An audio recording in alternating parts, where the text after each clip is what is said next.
Hello বন্ধুরা, শুভ সন্ধ্যা। আজকে সন্ধ্যা টিফিনে আমি বানিয়ে নিলাম কচুরি। আর এই কচুরিটা একটু ভিন্ন স্বাদের বানিয়েছি। আজকে আমি পুর ভরা সজনা শাকের কচুরি বানিয়েছি। তার জন্য এখানে নিয়েছি বেশ কিছুটা সজনা শাক, ভালো করে বেছে ধুয়ে পরিষ্কার করে নিলাম। এখন ওর মধ্যে দিয়ে দিলাম সামান্য হলুদ আর জল দিয়ে ভালো করে সেদ্ধ করে নেব। সেদ্ধ হয়ে গেলে পরে নাবিয়ে নিয়ে ঠান্ডা করে একটা পেস্ট বানিয়ে নিচ্ছি। এখানে পুরের জন্য নিয়েছি মুগের ডাল। মুগের ডালটা এমনভাবে জল দিতে হবে যেন ডালটাও সেদ্ধ হয়ে যায় আর জলটাও মরে যায়।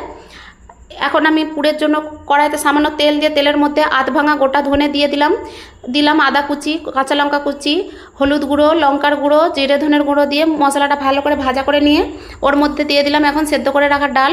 ডালের মধ্যে যেহেতু নুন দেওয়া আছে তাই জন্য আমি এখানে নুন দিলাম না, প্রয়োজন হলে শেষে দিয়ে দেব।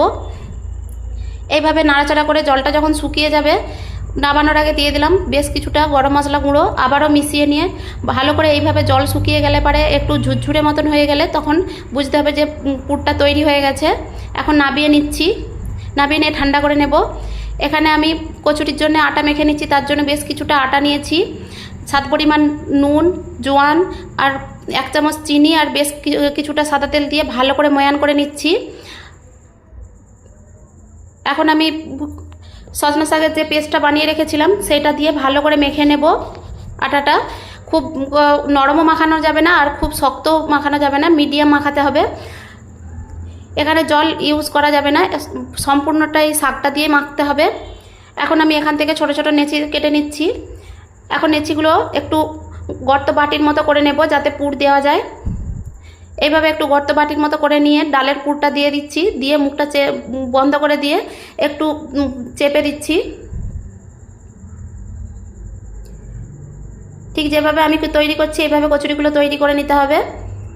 হাতের সাহায্যেই একটু চ্যাপটা করে নিয়ে কড়াইতে একদম লো আঁচে তেল গরম করে নিয়ে এক এক করে কচুরিগুলো দিয়ে উল্টে পাল্টে ভাজা করে নেব। গ্যাসের ফ্লেমটা অবশ্যই একদমই লোয়েতে রাখতে হবে, একদমই বাড়ানো যাবে না, তাহলে ভেতরে কাঁচা রয়ে যাবে, ওপরে ভাজা হয়ে যাবে, লাল লাল হয়ে যাবে। এভাবে উল্টে পাল্টে যখন ভাজা হয়ে যাবে তখন কালারটা চেঞ্জ হয়ে যাবে, বুঝতে হবে যে কচুরিটা তৈরি হয়ে গেছে। আর দেখো কতটা ফুলে উঠেছে কচুরিগুলো।